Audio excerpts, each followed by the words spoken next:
changed? Big changes.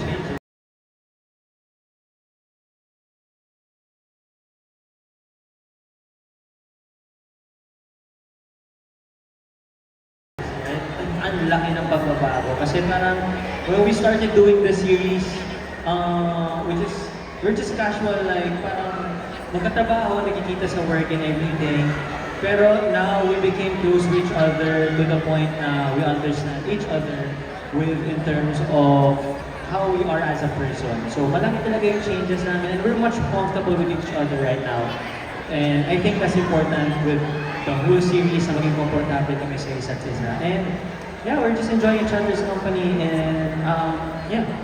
How about you? Yeah, kasi when we met po, nung nag-start na yung series, hindi po talaga kami magka-eksena.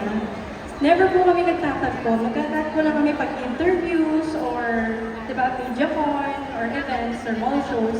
But we never really had time to really get to know each other and spend time. And now that we're doing the series, now we're doing book 6, dito lang po kami talaga nagsimula yung tandem namin. So, it's been great and it's going really, really well. And I'm just glad that there's so much trust and safety with each other.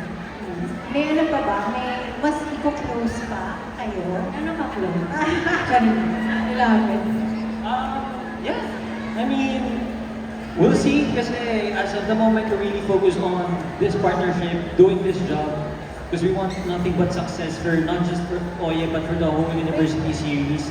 So, eventually, sasabay naman lahat ng mga bagay-bagay. Basta ngayon, nag-enjoy kami and we're very much focused on doing our jobs and being there for each other. Kasi ang bigat ng libro, and importante na nararamdaman namin na nandiyan kami para sa isa't isa all the time.